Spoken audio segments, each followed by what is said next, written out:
Hello there, and you're very welcome to another episode of the Arkham Avengers Fantasy Football Premier League podcast. You join me, the host, along with Eamon and Hector, where we take a look to see how the managers in this league are faring out in their quest to be crowned the champion for 2021-22. Welcome to another episode. We have a packed show tonight. I hope you're ready for it. Yes, I'm looking forward to this show. I think it's going to be a very good show. It's certainly going to be quite an interesting show, especially when we're looking at how our managers got on for Gameweek 4. Hector? I think it's going to be a very good show. I think there are going to be lots to talk about, lots to analyse. There will be plenty of views. Some managers might not like what we have to say, but we're always honest. Well, we certainly are always honest. But now, before we have a look at what and how the other managers got on, we have to look at how our experts got on when they selected their teams.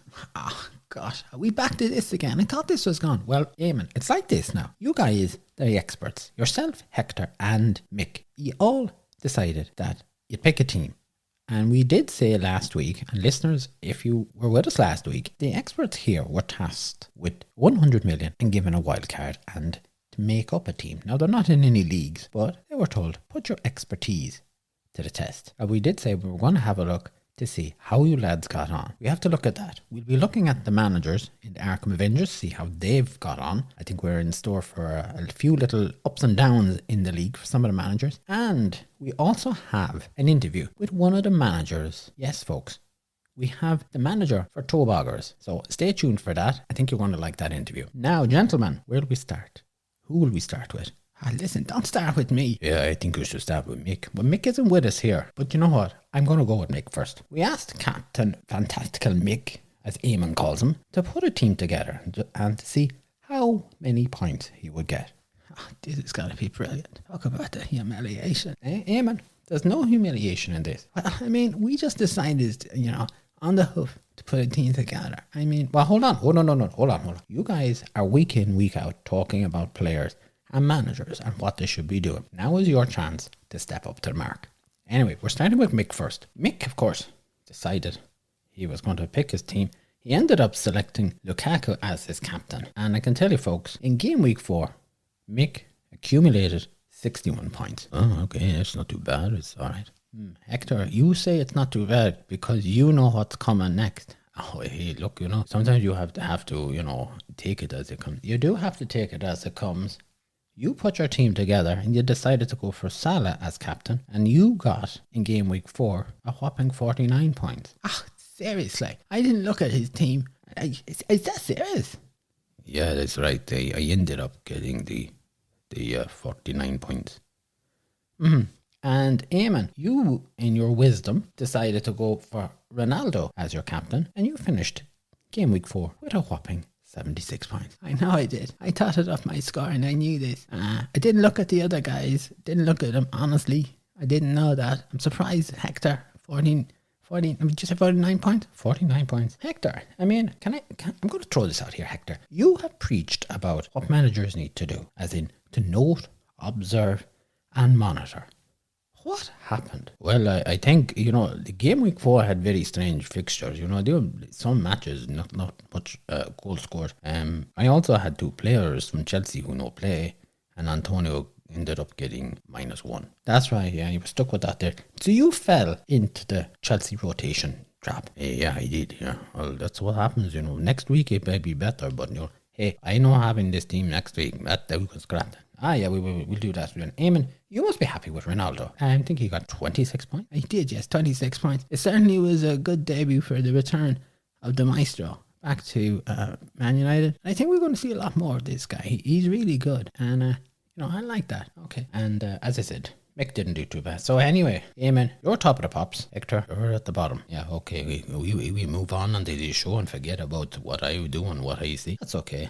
Listen, Hector, you need to take a leaf out of my book and you need to know your team. And that's what I've always said. Know the team and then get on with it. Now, let's move over to the managers of the Arkham Avengers Fantasy Football Premier League. The highest points in game week 4 was 120 and the average was 57. In first place is Toeboggers 6. 69 points. They had 2 transfers, Eamon, and they lost 4 points. You want to talk about what they done? Well, okay, he brought Ronaldo in and he got rid of Ings, and that really did work out very well, so it did, because Ronaldo got the 13 points. If you had him as your captain, he was going to get you the 26. If you were wise enough to make him a triple captain, you were singing all the way. And Ings managed 2 points. Now, Mount, as we know from Hector's faux pas, didn't play. He was brought in, and Fernandes was put out. He got 8 points. But I can understand the mathematics that had to go into place to get Ronaldo in. You had to sacrifice somebody. Fernandes was sacrificed, and that's how that goes. And I think that Tony is sitting there with 2 points. He's not really having any effect, and I think the manager is going to have to look at this. Okay. The other thing that I'm going to touch on is the subs bench. And for a subs bench not to have any points, I think that's a concern. I would have a real concern about that this guy had no points on that bench. Okay. Well, I suppose, he had he had Mount who didn't play. Yeah, he didn't have any of these guys playing, as far as I can recall offhand. But I know he didn't get any points. That'll be a concern.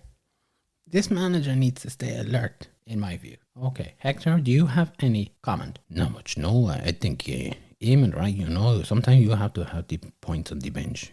Points on bench, not good. All right. Second place now is Arkham Avengers, and Arkham Avengers also got 69 points. Now, they played their wild card. Hector, I'm going to start with you on this one. Talk us through it. Okay, well, sometimes I think you play wildcard. It's good. I think this week it probably did work out to a degree. You have Lukaku and you have Ronaldo up front. Really good. He has Greenwood as captain. And, I think overall not too bad. Eric Dyer got an injury, so he only got the 1 point. But he be doing good, I think. And the one thing, he have points on bench. And that's what you need. Points on the bench. Anything there, Eamon, to say? Okay. The spoofer rises again. Come on. Okay. Yeah, it's nice to see Lukaku and Ronaldo up front. It's a strong forward line. The midfield are looking really promising as well. Like there's Salah, Torres, Greenwood, Allen from Everton.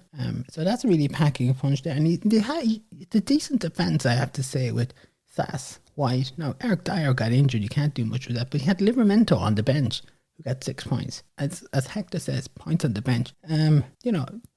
This has the look of a new manager, but then again, this is the spoofer. He goes up, he looks good, and then this collapses like a house of cards. So we'll watch this space. All right, okay. Third place, of course, is Legion 11, and they got 64 points. Hector, I'll go back to you on this one now. What do we make of them? Okay, well, they had 2 transfers and they lost 4 points. They brought Torres in, and they put Fernandes out, and then they brought Ronaldo in and put Pukki out. So they balancing to get the guys in. I think though that their forward line did not help at the moment with Antonio. He got the -1 point, not good. He's now suspended. The Bamford is there, and the Bamford has yet to start. The defense look good. I like it. Keane, Shaw, Cody there, looking good, doing good. Sanchez in the goal, doing what he have to do. And I think perhaps maybe their midfield, probably maybe a little tweak or something like that. But, they're keeping pace. And this is a new manager this year, so, he's looking good. Eamon, any comments? Not really, no. I think Hector's just about touched everything there. We go to 4th place then. And it's can we win again? 59 points. Eamon, I'll turn this one over to you. Okay, well, look, didn't do any transfers. Had Lukaku as his captain. Got the 26 points, which is good. You had that fella Antonio. Really disappointed so many managers getting the -1 point. And Ings is not firing on any cylinders. He's just getting the 2 points. He's just appearing on the pitch, and that's just about it. So, when you look at that there, it's a weak forward line apart from Lukaku. The defence, though, is solid. And, it's good. And I think also the question mark here is that I think the midfield looks really iffy. You've got Jota and Dele and Benrahma in there. And between the 3 of them, they managed a whopping 8 points. And Greenwood got 5 points. Not really good there. The other concern I have here, no more than Toeboggers, is that subs bench is doing nothing. There was no points on there. I think he's going to have to do something. The goalkeeper, I think, got Rhea got 2 points. But other than that, there was no action out of the other guys there. And there's questions being asked about the champion here. And I think it's time for the champion to step up and answer this. Okay. So then we go to 5th place. And it's Raglan Road, 54 points. Hector, I'll go to you on this one. Well, first of all, they have one transfer. And they brought Greenwood in. He got 5 points. They put Fernandez out. He got 8 points. So that made me scratch my head, wonder now why you do that, especially when he do no big change up front or anything like that. He has Salah as captain. He got him 16 points. The defense looks strong, doing good. The midfield though, they're a bit so-so. Apart from Salah, the rest of them not really doing too much there. And as you say, we're not really going to talk about the forwards with Antonio and with Carlson. It's not looking good at all. Not good. I'm not impressed whatsoever with that. I'm very poor. And I think then as well, in fairness, I think their subs bench actually better performers than some of the players. Like White got 5 points. Manguello got 7 points. Tony, as bad as he is, he got the 1 point. So I think that this manager, he's keeping steady progress and he's not being afraid or panicked at the moment. Okay, man?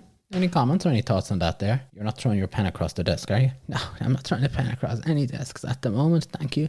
Yeah, a question mark about the transfer. I think it's probably because the manager is new, maybe doesn't quite understand the transferring tactics there. But look, in 5th place, going up, doing the right thing. Now in 6th place, we have Blightsome squad. Blightsome got 41 points. Eamon, I think I'm going to go and start with you on this one. 41 points.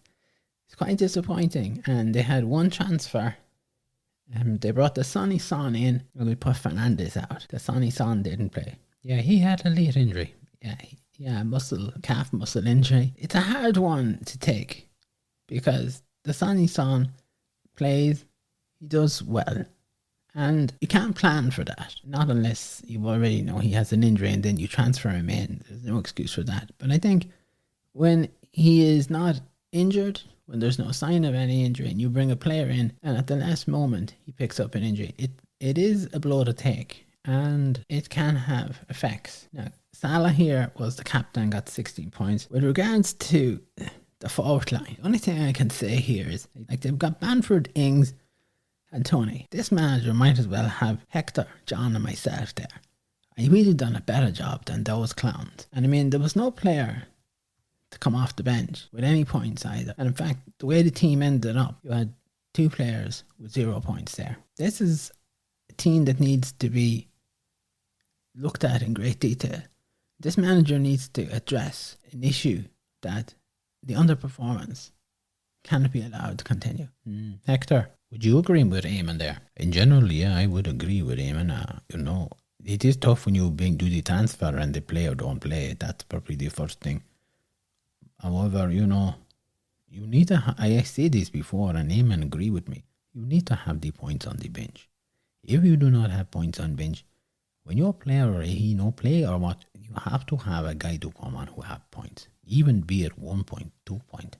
You have to have that. Okay. Would you have a concern at the moment here? Blightsome done really well last season. This season they're a little bit all over the place. They are a little bit all over the place. And this can happen sometimes for managers, especially in the second season, that for some unexplainable occurrence, they decided to waver up and down and there's no steadiness. Consistency isn't there. I think Blightsome are suffering with that at the moment and their experience from last season should count. They should be able to steady the ship here. Okay. 7th place is Maximum Effort. 74 points. Hector, I'll start with you on here. A good result for Maximum Effort. Yes, a very good result. Looking really strong, And also, they had 2 transfers and lost 4 points.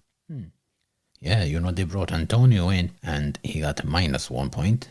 And Iniesta went out and he ended up getting no point, which is, that's just typical. And he brought Lores in to cover for Martinez. So that, sensible move there, so it was. Now, Lores, of course, bad day at the office, as Eamon would say, or you would say, got the 1 point, so not looking too good there.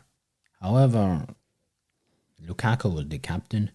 I think they have perfect defenders. Really pleased with the defense.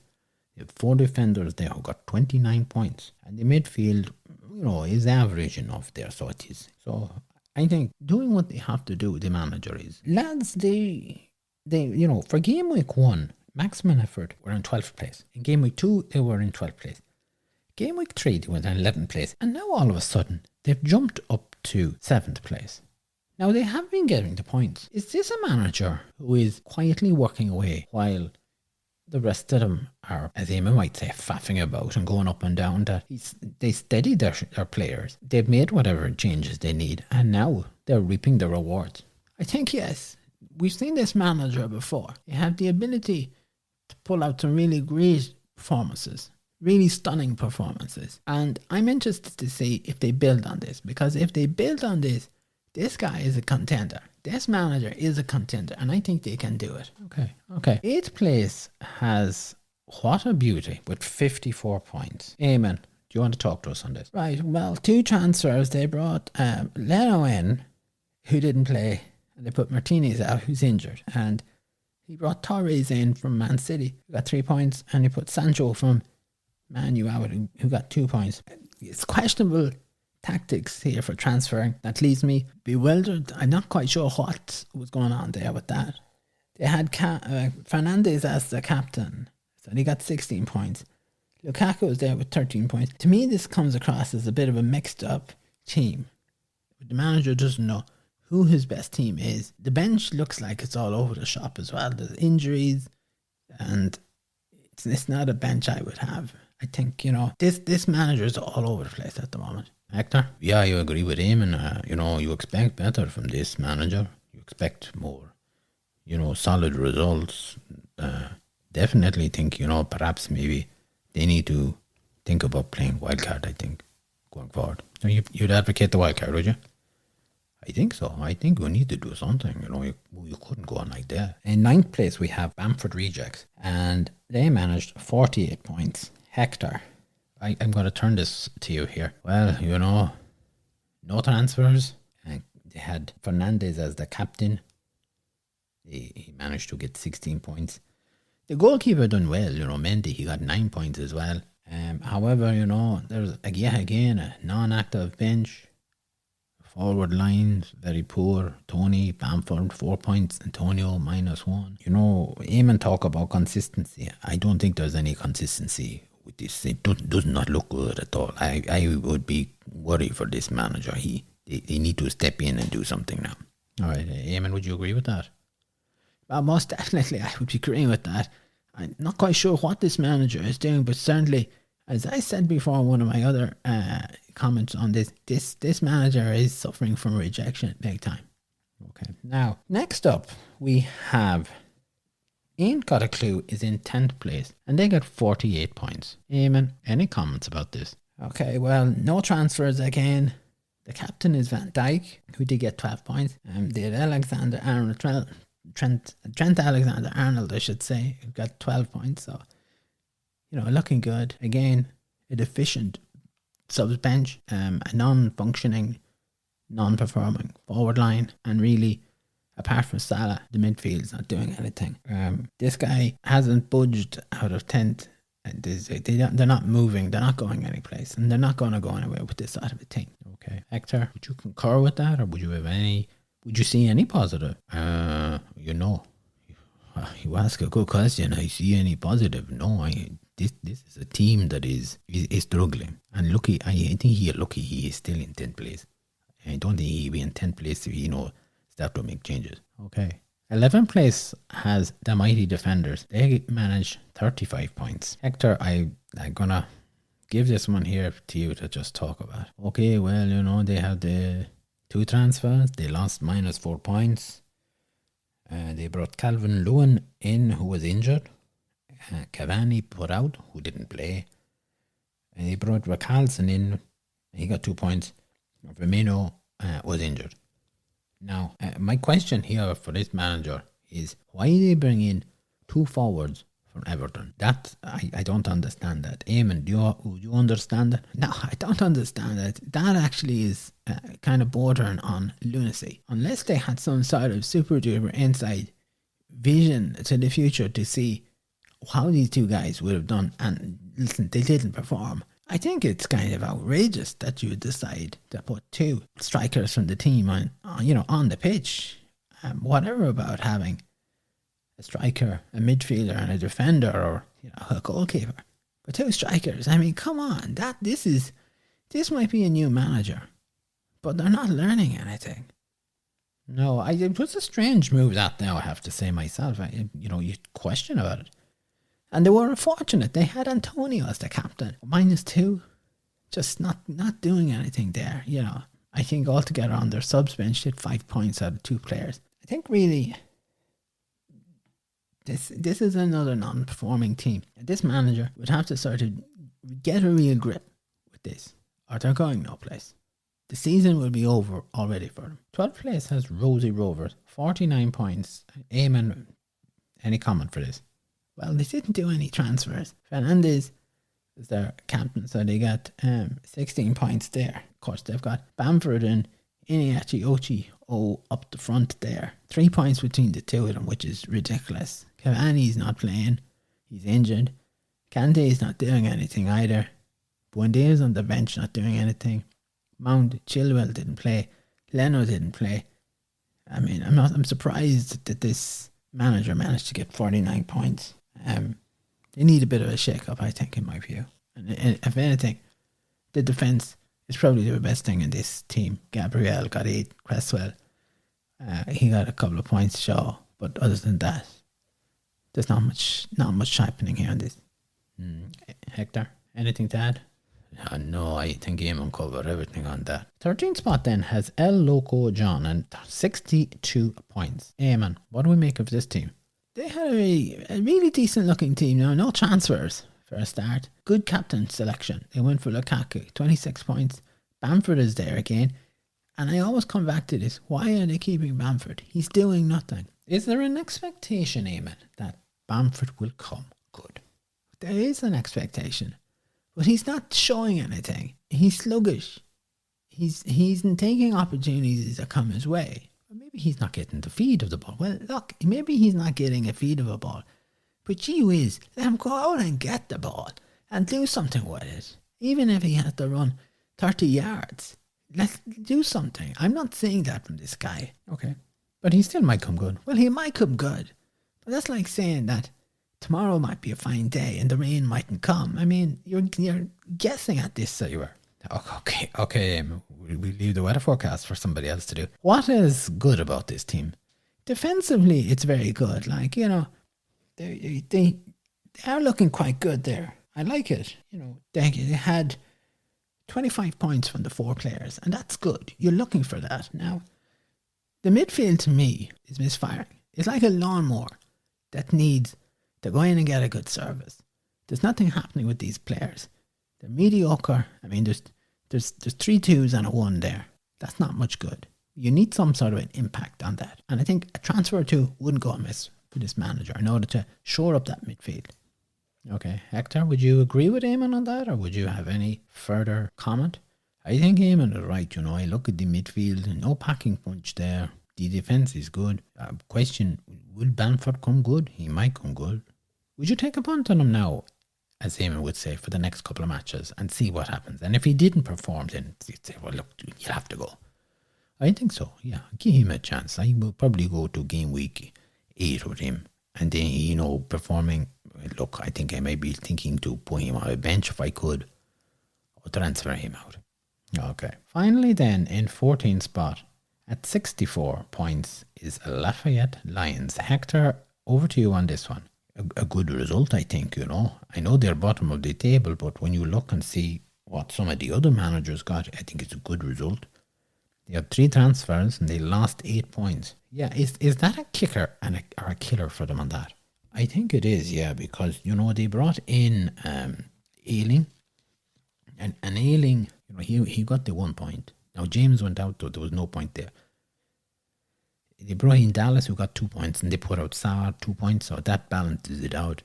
And they brought Antonio in, and they got -1, and Cookie went out, he got 1 point. So the transfer is a little bit muddled up there, didn't really click into place.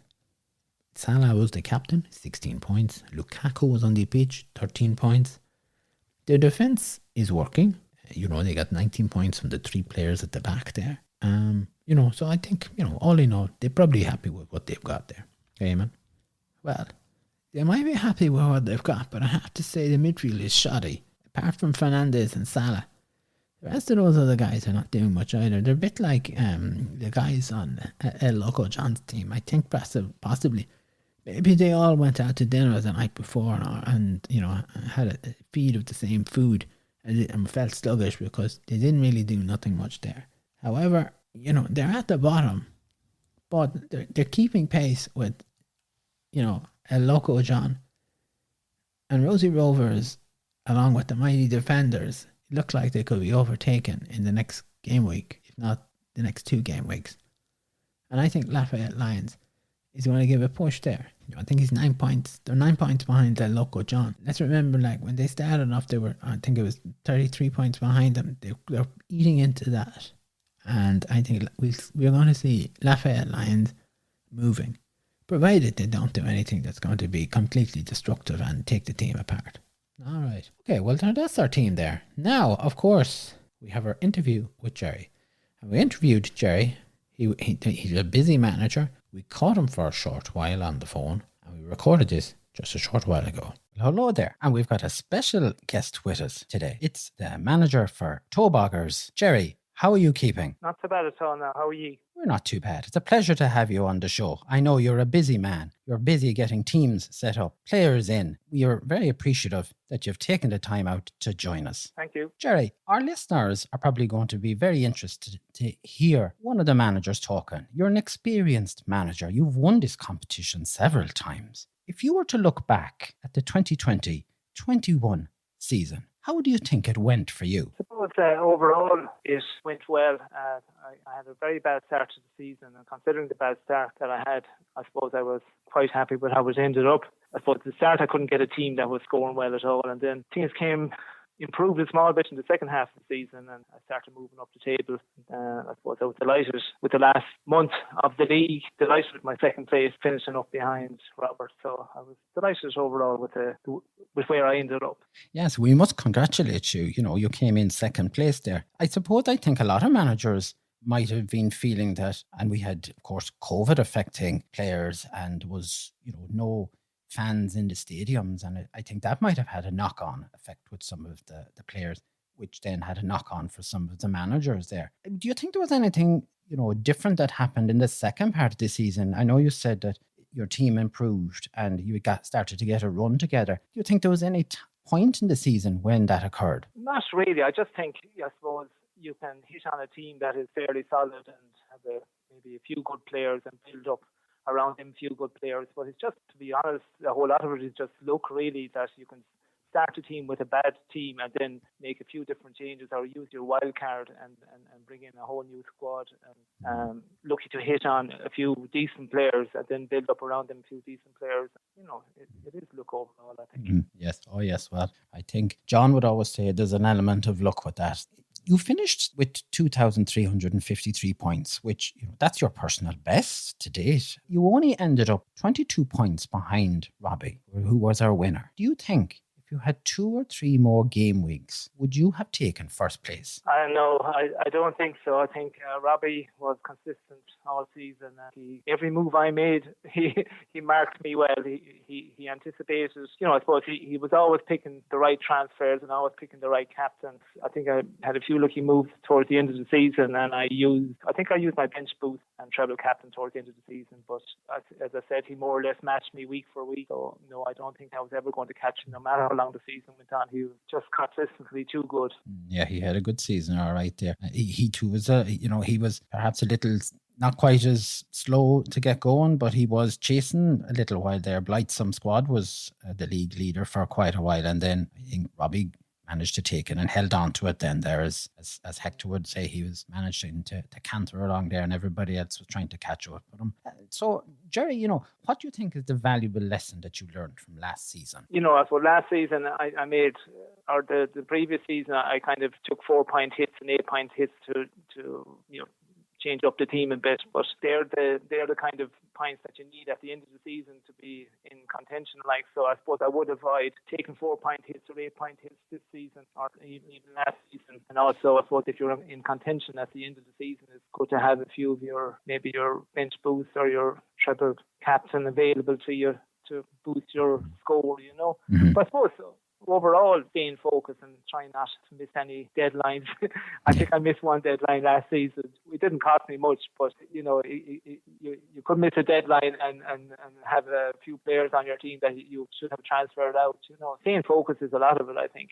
And I think some people, when they're not performing well, they tend to lose interest in it, But yeah, that's, I suppose, basically what I learned last season. Okay, so we're saying we don't want any distractions, and you'll have to listen to Eamon and Hector every week to keep tuned in for making any adjustments to your team. I'm listening to them now. I was interested in their teams this week. They're definitely food for thought. That was interesting today. Yes, it will be interesting. Now we'll be taking a look to see how their teams would have, if they were in a league, how they would have produced. These are the experts, of course. This year, of course, now you've got off to a flying start. You're top of the league at the moment there and flying it.